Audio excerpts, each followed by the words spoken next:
नमस्कार दोस्तों।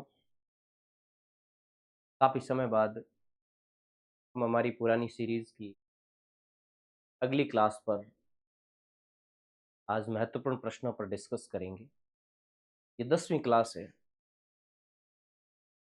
प्यारे मित्रों, ये जो भूगोल के महत्वपूर्ण पीवाईक्यूज़ है, ये आगामी स्कूल व्याख्याता परीक्षा जो 2024 के अंदर संभावित है, उसके विशेष प्रयोजन को ध्यान में रखते हुए तैयार की जा रही है।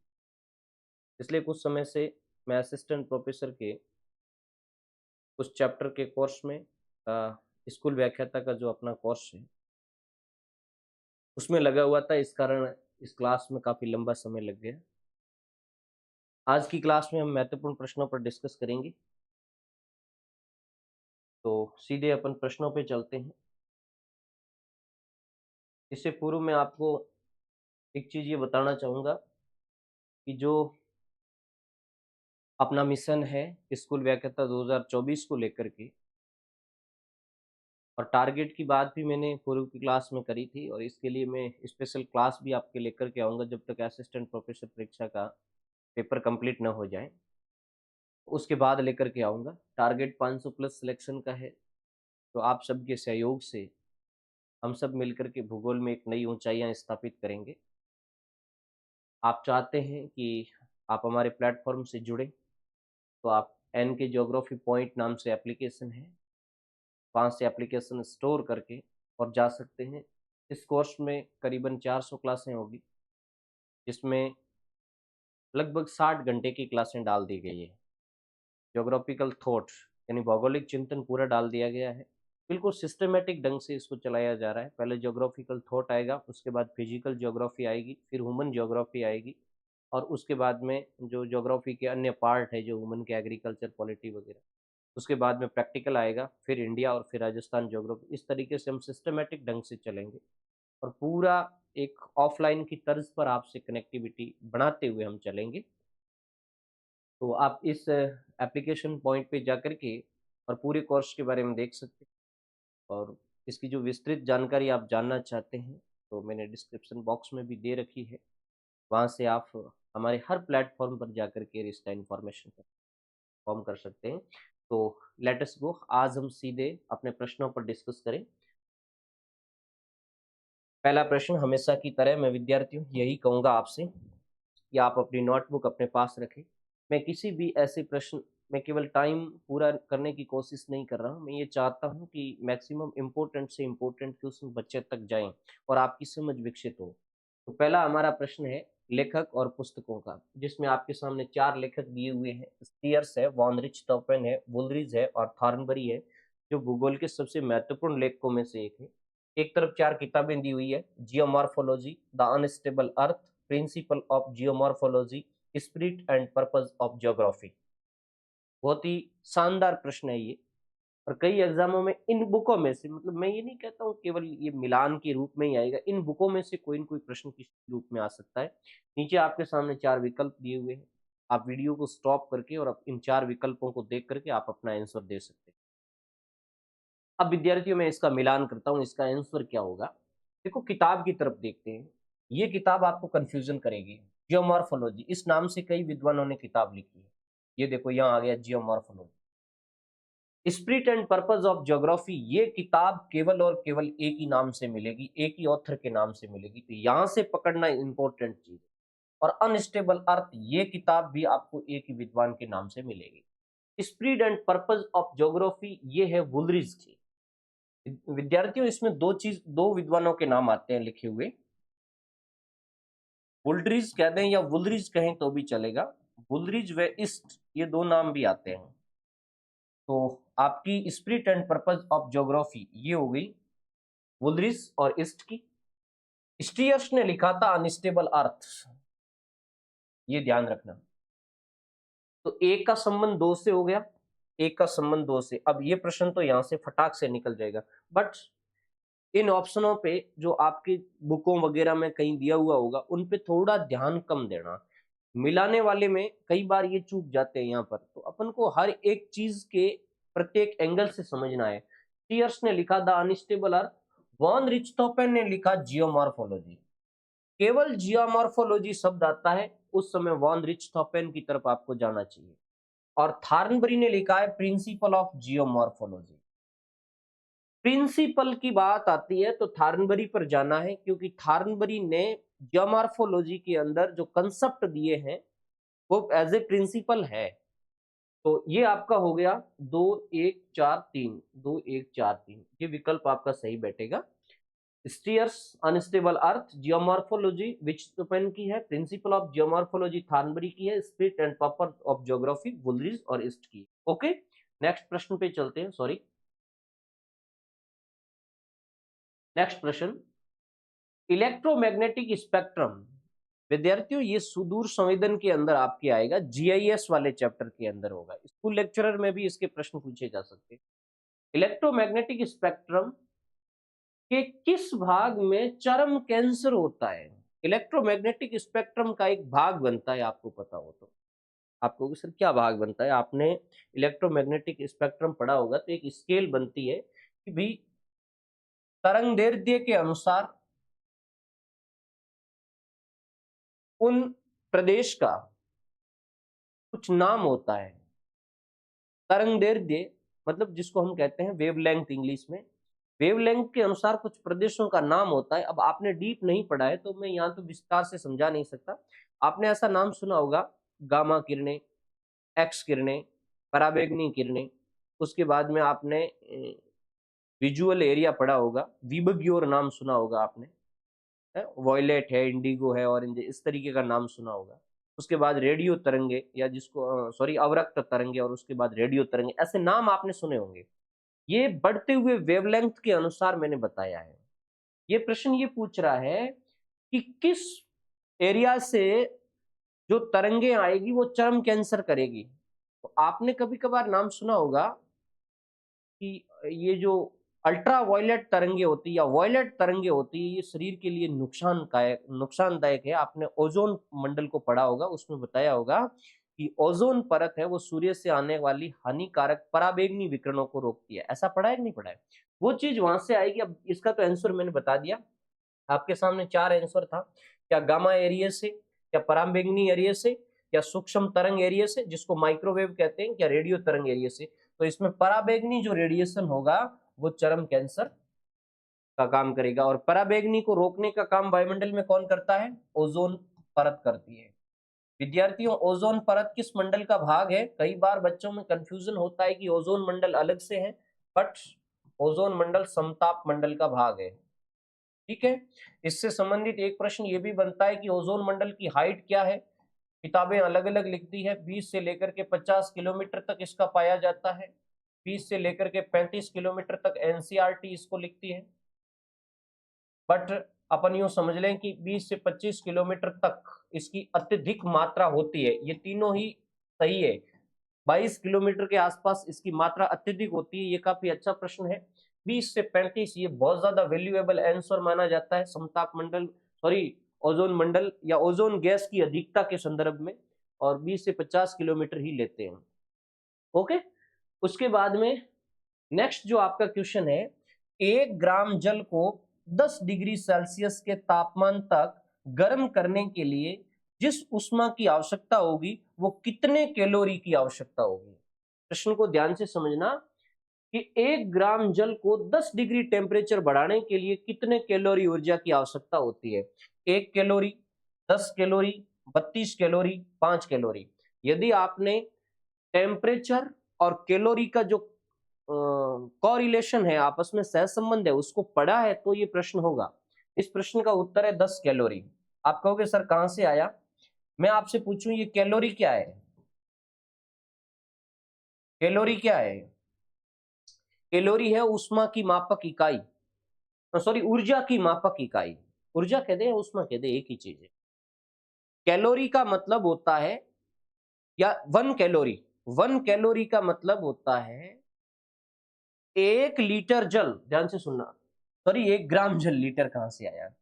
कैलोरी का मतलब होता है 1 ग्राम जल का 1 डिग्री टेम्परेचर बढ़ाने के लिए जितने ऊर्जा की आवश्यकता होती है वो ऊर्जा 1 कैलोरी कहलाएगी। कुछ बात समझ में आई क्या? आपके पास 1 ग्राम जल है, इस 1 ग्राम जल का 1 डिग्री आपको टेम्परेचर बढ़ाना है, तो आपको जितने उष्मा की आवश्यकता होगी वो उष्मा होगी 1 कैलोरी। यानी 1 कैलोरी का मतलब है 1 ग्राम जल का 1 डिग्री टेम्परेचर तापमान बढ़ाने के लिए प्रयुक्त की गई उष्मा। ओके, अब ये क्या कह रहा है कि 1 ग्राम जल का 10 डिग्री सेंटीग्रेड टेम्परेचर बढ़ाना है तो आपको 10 कैलोरी उष्मा यूज करनी पड़ेगी। समझ में आ गए? उसके बाद नेक्स्ट क्वेश्चन पे जाएं। बहुत ही अच्छा क्वेश्चन, ये क्वेश्चन शायद एक बार मैंने पहले और करवाया लेकिन वो अलग एंगल से पूछा था, इसलिए मैंने इसको दोबारा मैं लेकर के आया हूं। मेघ निर्माण की प्रक्रिया का बढ़ते क्रम में सही आंसर बताइए या सही क्रम बताइए। ध्यान से सुनना, बढ़ते क्रम। बढ़ते क्रम का मतलब नीचे से ऊपर। ओके, आपके सामने 4-5 मेघ बताए हैं, कपासी है, स्त्री है, पक्षाब स्त्री है और मध्य कपासी है। इनका आपको सीक्वेंस बताना है। आप इस वीडियो को स्टॉप करके इसमें जो भी आपको आंसर बनता है उस आंसर पे आपको टिक करना है। अच्छी तरीके से मैं समझाने का प्रयास करूंगा। अब विद्यार्थियों सुनो ध्यान से। आपने मोटे रूप से देखो, बादलों को हम अलग तरीके से क्लासिफिकेशन करते हैं, हाइट के आधार पे भी करते हैं, प्रकृति के आधार पे भी करते हैं, ऊर्ध्वाधर स्थिति के आधार पे भी करते हैं। हाइट के आधार पर बादलों को 3 भागों में बांटा गया, ये मैंने पूर्व में आपको समझाया था। सबसे ऊपर होते हैं पक्षाब मेघ, उसके नीचे होते हैं कपासी मेघ, उसके नीचे होते हैं स्तरी मेघ और उसके नीचे होते हैं वर्षी मेघ। ये क्रम है। बट पक्षाब, कपासी, स्त्री और वर्षी, लेकिन बादलों का इतना सा क्लासिफिकेशन इनफ नहीं है, पूर्ण नहीं है। इससे इतर भी बहुत कुछ क्लासिफिकेशन है, क्योंकि इसके अंदर क्लासिफिकेशन कर दिया गया है। तो एक चीज तो आपको सिंपली ये ध्यान रखनी है कि पक्षाब सबसे ऊंचे हैं, उससे कम ऊंचे हैं कपासी। ऐसा जरूरी नहीं है कि कपासी स्त्री और पक्षाब के बीच में ही मिलेंगे, स्त्री से नीचे नहीं मिलेंगे, ना भाई ना। कपासी का अलग कंडीशंस है, बट पक्षाब से कपासी नीचे मिलेंगे। कपासी के निचले स्तर में स्त्री होगा, यानी स्त्री कभी भी पक्षाब से ऊपर नहीं जा सकता और वर्षी से नीचे नहीं आ सकता। कपासी का थोड़ा अलग मैटर है और वर्षी सबसे नीचे होंगे, लेकिन ये तो सब अलग है। अब इसमें वर्षी कहीं नजर नहीं आ रहा है, तो इसमें मेरे हिसाब से स्त्री सबसे नीचे होगा, स्त्री के बाद कपास आएगा, कपासी। अब देखो ये एक शब्द आ गया मध्य कपासी, ये अलग से है, मतलब कपासी का ही पार्टीशन है। और फिर पक्षाब स्त्री, आप कहोगे सर ये स्त्री आ गया, ये पक्षाब के साथ कनेक्ट हुआ स्त्री है। ये चीज समझने के लिए मैंने कई बार बच्चों को डायग्राम बताया है, ये डायग्राम आपको ध्यान रखना जरूरी है। मेघ को 3 भागों में बांटा जाता ऊर्ध्वाधर स्थिति से, यानी ऊंचे हाइट के अनुसार। ऊंचे मेघ जिनकी धरातल से ऊंचाई 5 से 13 किलोमीटर है उसको ऊंचे मेघ कहते हैं। उसके बाद में मध्य मेघ जिसकी धरातल से औसत ऊंचाई 2 से 7 किलोमीटर है, और उसके बाद में निम्न मेघ जिसकी धरातल से ऊंचाई 0 से 2 किलोमीटर है। ये जो क्लासिफिकेशन है इनका तो इन किलोमीटर के अंदर ही रेंज मिलेगा। लेकिन कुछ बादल ऐसे हैं जो ऊर्ध्वाधर विकसित होते हैं, जिनकी हाइट नीचे से लेकर के काफी ऊपर तक होती है, यानी आधार से शीर्ष तक की ऊंचाई 18 किलोमीटर या इससे भी अधिक ऊंचाई में बादल मिल सकते हैं। इनका मैं बाद में देखूंगा, ये बहुत ही इंपॉर्टेंट है। अब सुनिए, इनमें सबसे नीचे जो आपको मेघ मिलेगा वो आपको मिलता है वर्षा स्त्री मेघ। ये सबसे नीचा मेघ है जिसको निम्बोस्टेटस कहते हैं। ये कभी कभार ये शब्द आता है सीधा सीधा, ये शब्द भी रट लेना आज। निम्बोस्टेटस, ये नहीं आए, वर्षा स्त्री नहीं आए, ये भी आ सकता है निम्बोस्टेटस। वर्षा स्त्री के बाद में आता है स्त्री मेघ। अब वो तो था नहीं, सीधा ये शब्द आया स्त्री मेघ। ये सबसे नीचे बादलों में से एक है जिसको हम स्टेटस क्लाउड कहते हैं। उसके बाद में आता है स्त्री कपासी, यानी वर्षी स्त्री सबसे नीचे है, उससे ऊपर है स्त्री मेघ और उससे ऊपर है स्त्री कपासी मेघ जिसको स्ट्रेटोक्यूमुलस कहते हैं, स्ट्रेटोक्यूमुलस क्लाउड। ये कई बार प्रश्न ये आता है कि निम्न में से कौन निम्न मेघ है, तो निम्न मेघ में ये 3 आएंगे। फिर मध्यवर्ती मेघ का प्रश्न कई बार आता है, कौन मध्यवर्ती मेघ है, तो स्त्री मध्य ये मध्यवर्ती मेघ है और कपासी मध्य ये मध्यवर्ती मेघ है। कपासी मध्य जिसको हम अल्टोक्यूमुलस कहते हैं, अल्टोक्यूमुलस। और उसके बाद आएगा स्त्री मध्य मेघ जिसको अल्ट्रोस्टेटस कहते हैं। ये 2 मध्य मेघ है और ये ऊंचे मेघों में आते हैं। ऊंचे मेघों में 3 आते हैं, देखो पक्षाब कपासी, ये आया पक्षाब स्त्री, पक्षाब स्त्री और पक्षाब मेघ। पक्षाब कपासी जिसको साइरोक्यूमुलस कहते हैं, इंग्लिश वर्ड ध्यान रखना, साइरोक्यूमुलस। और उसके बाद पक्षाब स्त्री जिसको साइरोस्टेटस कहते हैं, उसके बाद पक्षाब मेघ जिसको साइरस क्लाउड कहते हैं। ये हो गए ऊर्ध्वाधर विकसित, सॉरी हाइट के अनुसार विकसित हुए मेघ। अब ऐसे कौन से मेघ है जो संपूर्ण हाइट के अंदर फैले हुए, तो उसमें एक तो है कपासी जिसको क्यूमुलस क्लाउड कहते हैं, और एक है कपासी वर्षी मेघ जिसको क्यूमुलो निम्बल्स क्लाउड कहते हैं, क्यूमुलो निम्बस क्लाउड।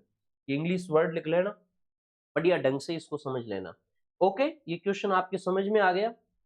अब इसमें यूं होता है विद्यार्थियों, जैसे कपासी मेघ आया, ये पक्षाब मेघ आ गया। आप पक्षाब से कपासी ऊपर नहीं जा सकता, ये तो प्रश्न यही गलत हो गया। इसमें पक्षाब यहां डाल रखा है और पक्षाब से ये स्त्री ले लिया, ये ऊपर, ये कभी नहीं जा सकता ऐसा। और इसमें पक्षाब यहां लिया है और यहां स्त्री लिया, ये कभी नहीं जा सकता। अब केवल कपासी है तो ये तो नीचे से लेकर ऊपर तक होते, तो उनका तो सीक्वेंस सेट करना पड़ता है। ओके, ये प्रश्न कंप्लीट। उसके बाद नेक्स्ट क्वेश्चन आएगा, इसको थोड़ा गौर से देखिए, ये कथन वाला है और इसमें 4 कथन मैं आपके सामने डालूंगा कि पवन वायुमंडलीय दाब के ऊर्ध्वाधर अंतर का परिणाम है। ये एक स्टेटमेंट है कि पवन वायुमंडलीय दाब के ऊर्ध्वाधर अंतर का परिणाम है। कारण लिखा है कि पवन वायु के दाब की असमानताओं को संतुलित करने का प्रकृति का एक प्रयास है। गौर से इन दोनों चीजों को समझ लेना। फिर आपके सामने, आपको पता है 4 विकल्प आते हैं। जैसे पहला विकल्प है कि ए और आर दोनों सही है, ए व आर दोनों सही है, और ए की व्याख्या भी सही है, ए की व्याख्या भी सही है या व्याख्या करता है। कभी कभार भी आता है कि ए व आर दोनों सही है लेकिन व्याख्या सही नहीं है, व्याख्या सही नहीं है। और फिर कभी कभार सी आता है कि ए सही है और आर है वो गलत है। और डी आता है कि आर है वो सही है और ए है वो गलत है। ये 4 विकल्प आपके सामने आते हैं। अब आपने इस प्रश्न को गौर से पढ़ा होगा और अपना उत्तर सेट कर दिया होगा। सेट कर दिया है तो आप अपना लिख सकते हैं, इनमें से कौन सा होगा। मैं आपको बताता हूं कि पवन वायुमंडलीय दाब में ऊर्ध्वाधर अंतर का परिणाम है, ये गलत है। ऊर्ध्वाधर अंतर, पवन क्या है? पवन होता है हवा की क्षैतिज गति, अर्थात वायुमंडलीय वायुपुंज जिसमें गैसेस धूल के कण होते हैं, वो क्षैतिज रूप से गति करते हैं। ध्यान से सुनना, क्षैतिज रूप से गति करते हैं, दाएं बाएं जाते हैं, लेफ्ट राइट जाते हैं, उसको हम पवन कहेंगे। यदि धरातल से वायु ऊपर उठ रही है तो उसको हम पवन नहीं कह सकते। ओके, पूछा क्या है कि पवन क्या है, तो पवन ऊर्ध्वाधर अंतर का परिणाम नहीं। अब आप कहोगे सर ये तो वायुमंडलीय दाब की बात कर रहा है, मैं समझ गया। जो हवाएं चलेगी, हवाओं में गति आएगी, वायुमंडलीय दाब में अंतर के कारण ही आएगी। लेकिन ये ऊर्ध्वाधर अंतर की वजह से पवन विकसित नहीं होती है, पवन विकसित होती है क्षैतिज अंतर की वजह से। तो ये गलत हो गया, मैं अभी समझा दूंगा क्षैतिज अंतर क्या है। तो फिर दूसरा इसने लिखा है कि पवन वायु के दाब की असमानताओं को संतुलित करने का प्रकृति का प्रयास है। बिल्कुल सही है। पवन क्यों चलती है?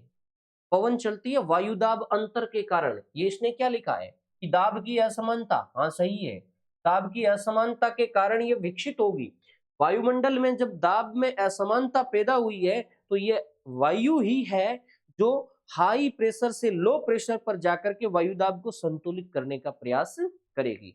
अब मैं थोड़ा वायु के संदर्भ, पवन के संदर्भ में कह देता हूं। पवन के संदर्भ में विद्यार्थियों एक ध्यान रखना, पवन एक क्षैतिज प्रवाह है। पवन एक क्षैतिज प्रवाह है। क्षैतिज प्रवाह में आपको ध्यान रखना है, ये हमेशा उच्च वायुदाब से निम्न वायुदाब की ओर प्रवाह होगा, उच्च वायुदाब से निम्न वायुदाब की ओर प्रवाह होगा, और यह संतुलन का काम करेगा। पवन है वो वायुमंडल में बैलेंस का काम करेगा, संतुलन का काम करेगा।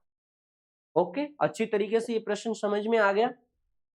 नेक्स्ट क्वेश्चन पे चले। मध्य अक्षांशीय चक्रवात दोनों गोलार्धों में मध्य अक्षांश के पूर्व से पश्चिम की ओर चलने वाली निम्न दाब समूह है। यहाँ चीज क्या कह रहा है, ये मध्य अक्षांश से चक्रवात की बात कर रहा है। थोड़ा सा मैं आपको समझा देता हूँ, हिंट्स दे देता हूँ। ये शीतोष्ण कटिबंधीय चक्रवात की बात कर रहा है, दोनों ही गोलार्धों की बात कर रहा है, और ये कहता है कि इन मध्य अक्षांशों के अंदर ये चक्रवात पूर्व से पश्चिम की ओर चलते हैं। एक तो डायरेक्शन का पूछा है, और चलने वाली एक ये कहा है कि ये चक्रवात है वो निम्न दाब समूह है। ओके, यानी एक निम्न दाब समूह है जो दोनों ही गोलार्धों में पूर्व से पश्चिम उन अक्षांशों के मध्य चलता है। कारण दूसरा बताया कि अधिकांश मध्य अक्षांशीय चक्रवात का एक शीत अग्रांत और एक उष्ण अग्रांत होता है। अग्रांत का मतलब विद्यार्थियों थोड़ा बता देता हूं मैं, वाताग्र है, फ्रंट। अब वही चार विकल्प आपके सामने हैं, उनमें से आपको इसका उत्तर निकालना है। बेशक विद्यार्थियों अब मैं आपको समझाता हूं, इसका पहला स्टेटमेंट गलत है। पहला कथन जो इसका है वो गलत है। क्या गलत है? कि दोनों ही गोलार्धों के अंदर ये चक्रवात पूर्व से पश्चिम दिशा की ओर नहीं चलते हैं। ये कई बार एग्जामों के अंदर पूछा गया है। इन चक्रवातों के चलने की डायरेक्शन होती है वो पश्चिम से पूर्व होती है। ये पश्चिम से पूर्व की ओर चलते हैं, यानी मैक्सिमम इसका ऑल ओवर जो डायरेक्शन है वो कुछ दक्षिण पूर्व की तरफ भी चलेंगे, कुछ उत्तर पूर्व की तरफ भी चलेंगे, लेकिन अप्रोक्सीमेटली ये पश्चिम से पूर्व की तरफ जाएंगे, क्योंकि ये बेल्ट विद्यार्थियों पछुआ पवनों का है। कौन से बेल्ट की बात हो रही है? ये बेल्ट हो रही है मध्य अक्षांशों की, अर्थात जहां शीतोष्ण कटिबंधीय चक्रवात पैदा हो रहे हैं या चल रहे हैं वहां की हो रही है। और पछुआ पवनों की डायरेक्शन दोनों ही गोलार्ध में गौर से देखना, उत्तरी गोलार्ध में ये दक्षिण पश्चिम से उत्तर पूर्व की ओर जा रही है, जबकि दक्षिण गोलार्ध में ये उत्तर पश्चिम से दक्षिण पूर्व की ओर जा रही है। तो दोनों ही गोलार्धों में ये पूर्व की तरफ जाएगी, तो वो यार एंटी एयर कैसे चल सकता है? नहीं चल सकता वो, तो वो इन एयर के साथ तारतम्यता बढ़ाते हुए चलेगा। तो यहाँ आपको ध्यान रखना है, ये पश्चिम से पूर्व की ओर जाते हैं, न कि पूर्व से पश्चिम। ओके, कथन इसका कारण इसका सही है, बस कारण उसकी व्याख्या करने की बात नहीं कर रहा हूं, ये कारण लिखा हुआ ये स्टेटमेंट सही है। क्या? कि एक शीतोष्ण कटिबंधीय चक्रवात में एक शीत वाताग्र होता है और एक उष्ण अग्रांत होता है, सही है। वाताग्र का मतलब होता है विद्यार्थियों दो विपरीत गुणों वाली वायुराशियों का मिलन क्षेत्र। दो विपरीत गुणों वाली वायुराशियों का मिलन क्षेत्र। शीतोष्ण कटिबंधीय चक्रवातों की उत्पत्ति ही दो विपरीत गुणों वाली वायुराशियों के मिलन से होती है विद्यार्थियों। और जहां दो विपरीत गुणों वाली वायुराशियों का मिलन होगा तो वहां फ्रंट बनेगा। और शीतोष्ण कटिबंधीय चक्रवातों में दो टाइप के फ्रंट बनते हैं। एक बनता है शीत वाताग्रह। मैंने वाताग्रह के बारे में भी पूर्व में बताया होगा, आगे कभी क्लास लूंगा। वाताग्रह के टाइप है, शीत वाताग्रह है, उष्ण वाताग्रह है, अधिविष्ट वाताग्रह है, संरोधित वाताग्रह है। शीत वाताग्रह के अंदर शीत वायु तीव्र होती है और उष्ण वायु धीमी होती है।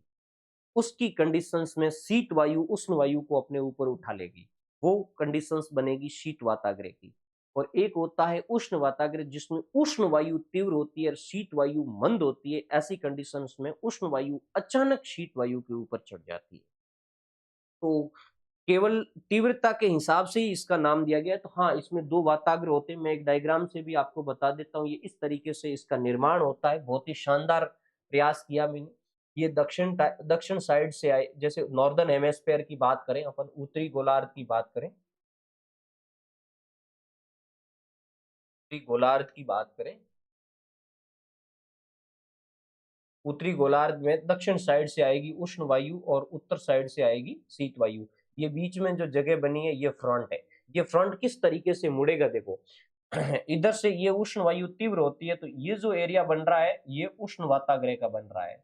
और इधर शीत वायु तीव्र होती है, तो ये जो वाताग्रह बन रहा है ये शीत वाताग्रह बन रहा है। ओके, अब इसमें क्या होता है कि जब ये पश्चिम से पूर्व की तरफ जाएंगे, उत्तर पूर्व की जाएंगे, तो शीत वाले एरिया के अंदर ये ज्यादा जाने की कोशिश कर रहे हैं।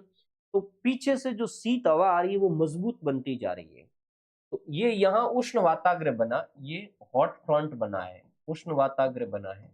कई बार ये प्रश्न पूछा जाता है कि उष्ण वाताग्र चक्रवात के उत्तरी गोलार्ध में चक्रवात के किस भाग में बनता है? तो ये प्रथम मर्तबा ये पूर्वी हिस्से में बनेगा, पूर्वी या दक्षिणी पूर्वी, मेजर दक्षिणी पूर्वी हिस्सा होता है।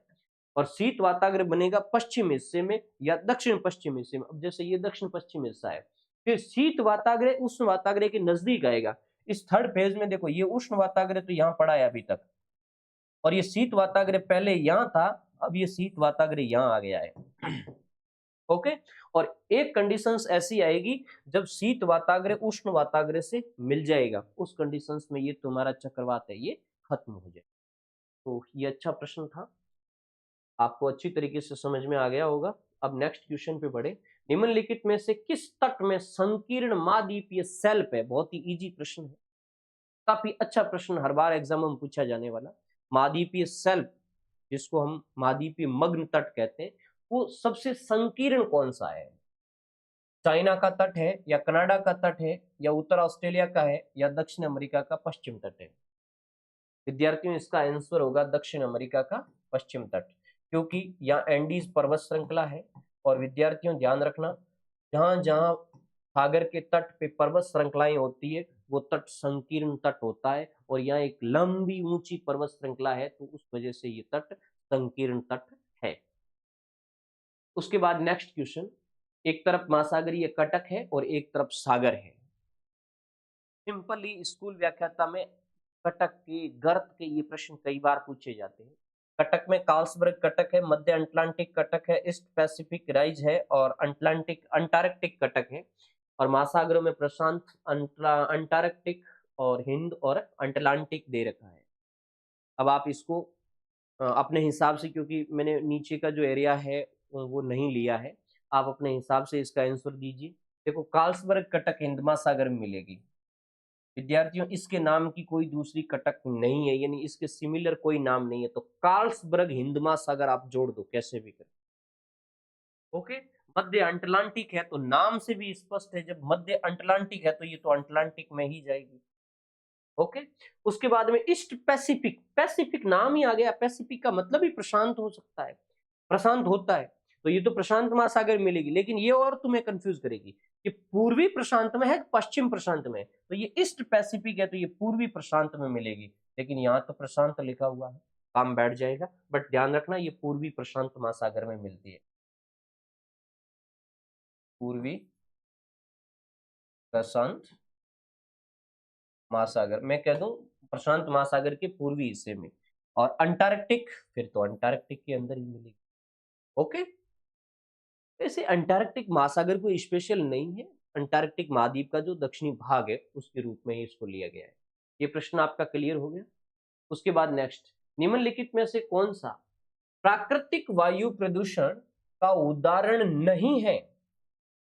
कई बार प्रश्न पढ़ने में हमारी गलती हो जाती है। ये कह रहा है कि कौन सा नेचुरल एयर पॉल्यूशन नहीं है। अब इसको मैं दूसरे एंगल से कहूं कौन कृत्रिम है, तो आपको अच्छी तरीके से समझ में आ जाएगा। इसमें 4 वायु प्रदूषण दे रखे हैं: ज्वालामुखी विस्फोट से निकली राख, न्यूक्लियर परीक्षण, पौधों द्वारा निर्मुक्त बीजाणु, पवन द्वारा उड़ाई गई धूल। अब इसका उत्तर तुम्हें आसानी से मिल जाएगा, और आपने देखते ही कह दिया कि सर न्यूक्लियर परीक्षण है, ये मानव निर्मित है। लेकिन मैंने ये प्रश्न इसलिए लिया कि आपको ये ध्यान रखना है कि ये भी वायु प्रदूषण के कारक है। ज्वालामुखी से निकलने वाली राख भी वायु प्रदूषित करती है, पौधों के जो निर्मुक्त बीजाणु होते हैं वो भी प्रदूषण का काम करते हैं, उड़ाई गई धूल भी प्रदूषण का काम करती है। बट ये नेचुरल है और ये ह्यूमन मेड है। उसके बाद नेक्स्ट आपका क्वेश्चन है, कुछ ज्योग्राफर के नाम दे रखे हैं और जिनका भूगोल के विशेष स्पेशल एरियाज के अंदर उसका जो कंट्रीब्यूशन है उसको दे रखा है। जैसे क्षेत्रीय भूगोल के संदर्भ में काम किसने किया? श्रृंखलाबद्ध भूगोल। ध्यान रखना विद्यार्थियों, यहाँ क्षेत्रीय भूगोल का तात्पर्य प्रादेशिक भूगोल है, प्रादेशिक भूगोल, रीजनल ज्योग्राफी है, प्रादेशिक भूगोल। और श्रृंखलाबद्ध भूगोल का मतलब यहाँ है क्रमबद्ध भूगोल। अब आपको अच्छी तरीके से समझ में आ जाएगा, पढ़ा हुआ है तो। और स्टॉप एंड गो निर्धारणवाद, निर्धारणवाद कहते हैं या निश्चयवाद कहते हैं, स्टॉप एंड गो निर्धारणवाद और संभाव्यतावाद, एक तरफ 4 नाम है। स्पेट है, टेलर है, रीटर है और हम्बोल्ट है। ये तो निकल जाना चाहिए, क्योंकि इसमें निकलेगा कैसे? स्टॉप एंड गो निर्धारणवाद, जिसको कहते हैं रुको और जाओ निश्चयवाद, ये ग्रिफिथ टेलर का है। मानव पर्यावरण संबंधों की विचारधारा आपकी ह्यूमन ज्योग्राफी के चैप्टर में स्कूल लेक्चर में अच्छी तरीके से दे रखी है। तो ये ग्रिफिथ टेलर का हो गया। संभाव्यतावाद OH के स्पेट का है। क्षेत्रीय भूगोल, प्रादेशिक भूगोल के संबंध में रीटर को जाना जाता है और हम्बोल्ट को जाना जाता है क्रमबद्ध भूगोल के रूप में।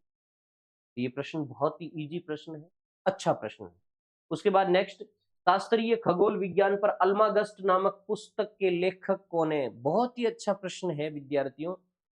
जो यूनान ज्योग्राफर, रोमन ज्योग्राफरों का आपका चैप्टर है, वहां से ये प्रश्न पूछा गया है। तो इरेटोस्थनीज है, हिपार्कस है, टॉलमी है, स्ट्रेबो है। तो अल्मागस्ट ये पुस्तक किसने लिखी थी? अल्मागस्ट लिखी थी टॉलमी ने। ये नाम जरूर याद रखना, टॉलमी, टॉलमी का अल्मागस्ट। इसके अलावा इरेटोस्थनीज ने ज्योग्राफिया पुस्तक लिखी थी, और स्ट्रेबो की भी ज्योग्राफी का है, या एनसाइक्लोपीडिया ऑफ ज्योग्राफी का। तो ये आपके महत्वपूर्ण पुस्तकों का जो चैप्टर है, हालांकि मैंने अपना जो कोर्स चल रहा है उसमें बहुत शानदार चीज इसको दे रखा है। उसके बाद नेक्स्ट, एक तरफ बुक है और एक तरफ लेखक है। Makers of modern geography, all possible world, anthropogeography, nature of geography. इधर है रेडजेल, हार्डसन, डिंकिंस और जेम्स। इसमें निकल जाएगा आपका। नीचे के विकल्प को न देखते हुए आप सीधा निकालने की कोशिश करें। मैं इसको सॉल्व करता हूं। एंथ्रोपोजियोग्राफी बहुत ही यूनिक पुस्तक है, आपको और किसी लेखक के रूप में नहीं मिलेगी, ये केवल और केवल रेडजेल की होगी। रेडजेल की एंथ्रोपोजियोग्राफी ने ही मानव भूगोल को जन्म दिया था, ये आपको पता होगा। तो एंथ्रोपोजियोग्राफी रेडजेल ने लिखी विद्यार्थियों। ये किताब बहुत शानदार है, नेचर ऑफ ज्योग्राफी। ये हार्डसन की किताब है। हार्डसन ने 2 किताबें लिखी थी, नेचर ऑफ ज्योग्राफी और the perspective nature of geography. तो विद्यार्थियों, नेचर ऑफ ज्योग्राफी बहुत ही शानदार किताब है। ये 1939 के अंदर आई थी हार्डसन की। और the perspective nature of geography वो भी हार्डसन का है। The perspective nature of geography, geography ये भी हार्डसन का है, ये 1959 के अंदर आया था। ओके। उसके बाद में मेकर्स ऑफ मॉडर्न ज्योग्राफी, ये है डिंकिंस की किताब, और ऑल पॉसिबल वर्ल्ड ये है जेम्स का। ओके। ऑल पॉसिबल वर्ल्ड ये भी यूनिक किताब है, आपको अन्य कहीं नहीं मिलेगी, जेम्स की है। और मेकर्स ऑफ मॉडर्न ज्योग्राफी ये भी आपको बाकी किसी ऑथर की नहीं आएगी, ये डिंकिंस के संदर्भ में आएगी। निम्नलिखित में से किस भूगोलवेत्ता ने महासागर के जल के रंग और इसकी लवणता का सहसंबंध बताया?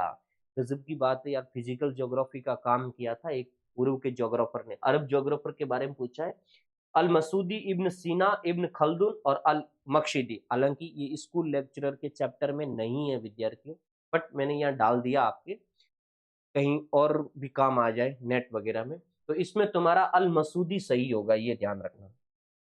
अल मसूदी ने महासागर के जल के रंग और उसकी लवणता के संदर्भ में कोरिलेशन बताया। लवणता ज्यादा होगी तो रंग पे क्या इफेक्ट पड़ेगा, लवणता कम होगी तो रंग पे क्या इफेक्ट पड़ेगा।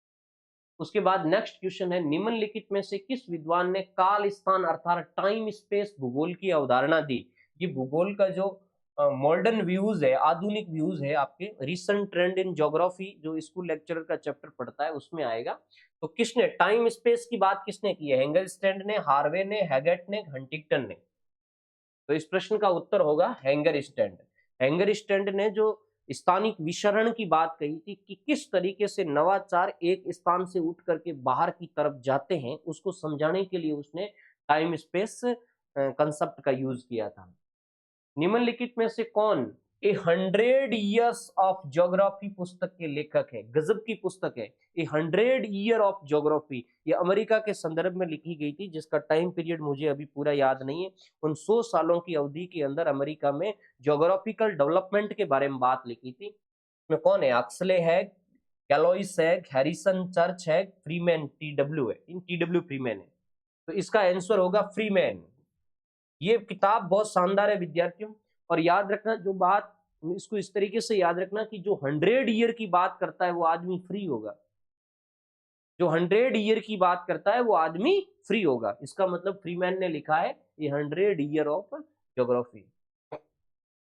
उसके बाद नेक्स्ट, भू अभिनति की अवधारणा किसने प्रतिपादित की? जियोसिक्लाइन की अवधारणा किसने दी? बहुत ही इंपॉर्टेंट प्रश्न है। होम्स ने दी है, हॉल्स नहीं है, होम्स ने दी है, हटन ने दी है, हॉलवर्डाना ने दी है, पॉवेल ने दी है। ये तो आप ज्योग्राफी का सिंपल स्टूडेंट बताएगा, हॉल एवं डाना ने दी है। जियोसिक्लाइन क्या है विद्यार्थियों? धरातल का एक ऐसा कमजोर भूभाग जहां मलबा का अवतलन होता है, अर्थात नदियों द्वारा डिपॉजिट किया गया मलबा है वो नीचे धंसता जाता है, उस कमजोर भू स्थान को कहते हैं भू अभिनति, जियोसिक्लाइन। नेक्स्ट, कॉस्मोग्राफी शब्द को प्रतिपादित और उसे यूरोनोग्राफी और ज्योग्राफी में विभाजित किसने किया? प्रश्न एक साथ दे दिए इसने। सबसे पहली बात तो कॉस्मोग्राफी वर्ड किसने यूज किया, बात ये पूछ रहा है। फिर उसने कह दिया कि कॉस्मोग्राफी का इसने दो टाइप्स बता दिए, यूरोनोग्राफी और ज्योग्राफी। ये काम किसका है? रिटर का है, पेस्टल का है, हम्बोल्ट का है, वॉरेनियस का है। तो ऐसा काम तो हम्बोल्ट ही कर सकता है, बाकी की पॉसिबिलिटी नहीं है। तो ये काम हम्बोल्ट का है। कॉस्मोग्राफी जो ज्योग्राफी के लिए उसने पूरे भौगोलिक अध्ययन के लिए सब किया गया, इस्तेमाल किया गया शब्द था, उसको उसने दो भागों में डिवाइड किया था, एक तो यूरोनोग्राफी और एक ज्योग्राफी। ध्यान रखना विद्यार्थियों, यूरोनोग्राफी है वो ब्रह्मांड वर्णन है। यूरोनोग्राफी में ब्रह्मांड वर्णन अर्थात अंतरिक्ष की बात, ब्रह्मांड की बात कही गई है, और ज्योग्राफी के अंदर पृथ्वी की धरातलीय सतह का वर्णन किया गया है। धरातलीय सतह अर्थात इसमें पार्थिव अध्ययन है। ये बात कौन कह रहा है? हम्बोल्ट कह रहा है। उसके बाद नेक्स्ट क्वेश्चन, प्रवाल भित्ति से संबंधित निमंजन सिद्धांत किसने प्रतिपादित किया? प्रवाल भित्ति पढ़ा होगा आपने, प्रवाल भित्ति के अलग अलग सिद्धांत हैं। डेविस ने दिया, डार्विन ने दिया, डेली ने दिया, डाना ने दिया। तो इस प्रश्न का उत्तर निमंजन सिद्धांत, या जिसको ये शब्द भी कहते हैं, तब भी आपको पता चल सकता है क्योंकि किताबों में अमूमन ये लिखा आएगा अवतलन सिद्धांत। अब विद्यार्थी फटाक से कहेंगे कि इसमें डार्विन है। ओके, अवतलन सिद्धांत, निमंजन, या इसको कहते हैं सबसिडेंस।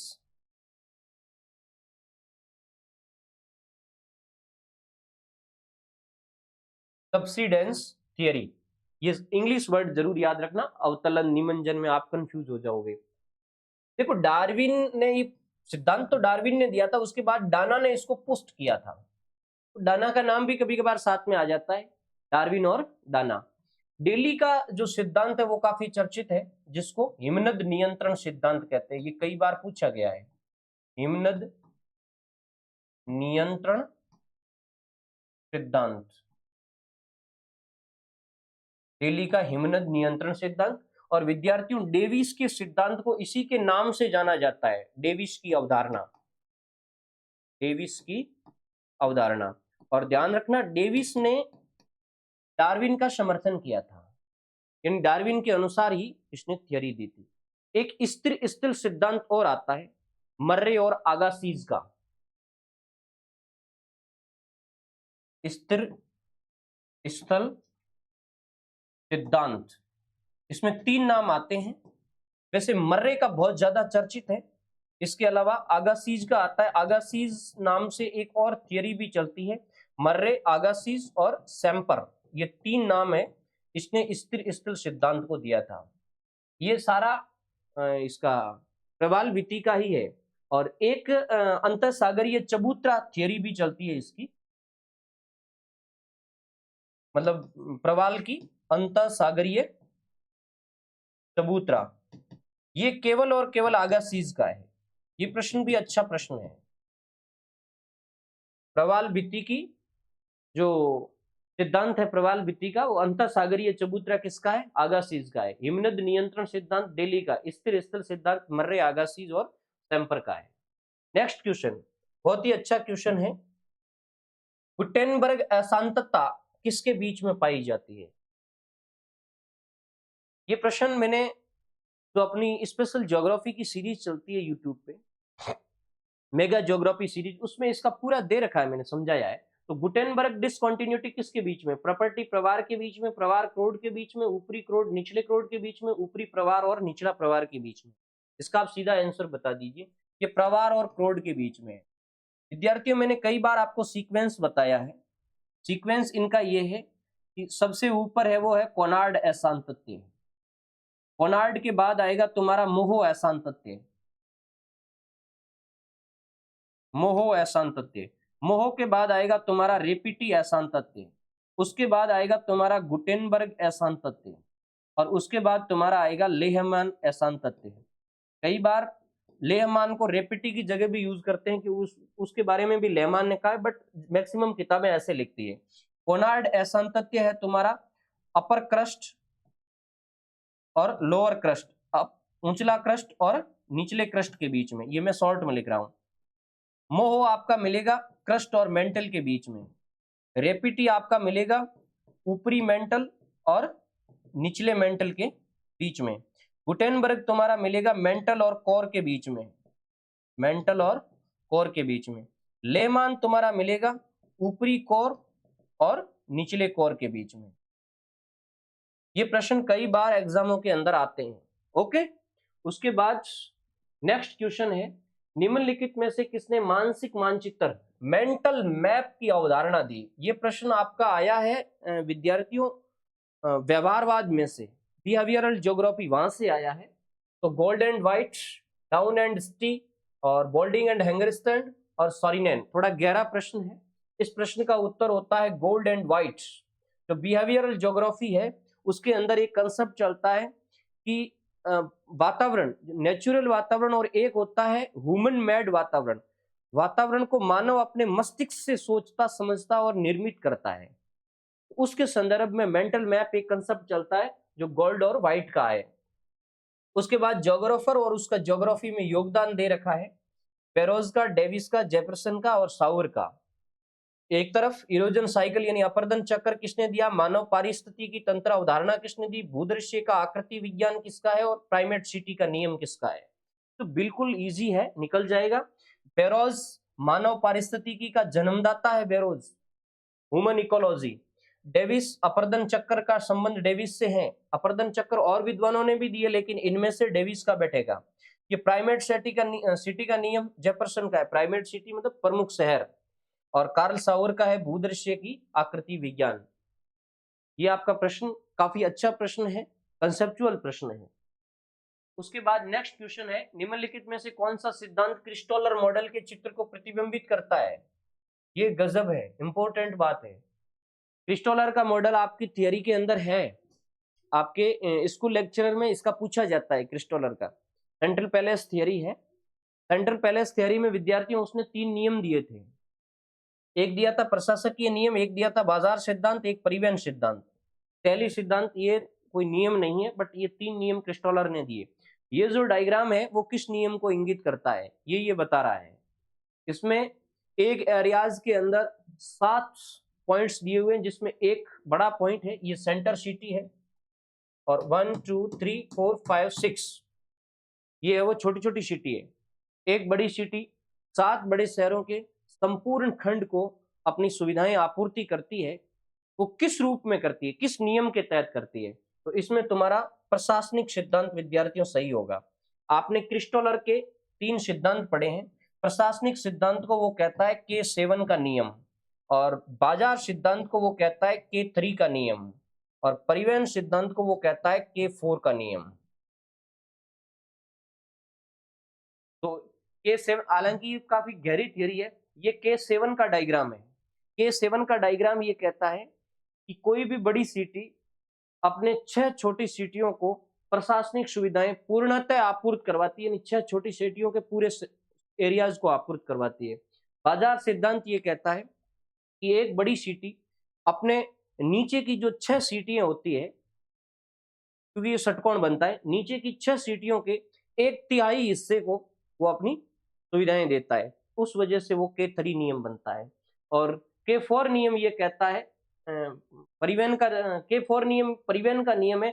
वो ये कहता है कि नीचे की 6 सिटियों के हाफ एंड हाफ 1/2 हिस्से को ये अपना सुविधा उपलब्ध करवाता है। किसकी? ट्रांसपोर्टेशन की। तो बाजार की सुविधा जाती है वो K3 नियम के तहत क्लासिफाइड होती है, और परिवहन K4 के तहत होती है और प्रशासनिक K7 के तहत होती है। ये तो आप जब कंसेप्ट पढ़ोगे तब समझ में आएगा। ध्यान रखना, प्रशासनिक सिद्धांत K7 है, बाजार सिद्धांत K3 है और परिवहन सिद्धांत K4 है। तो इसमें जैसे K7 वाला होता है ना, इसका ये रूल्स होता है 1/6, 6/1 कह सकते हैं, 1/6/1 प्लस 1, या इसको अपन इस रूप में कह सकते हैं,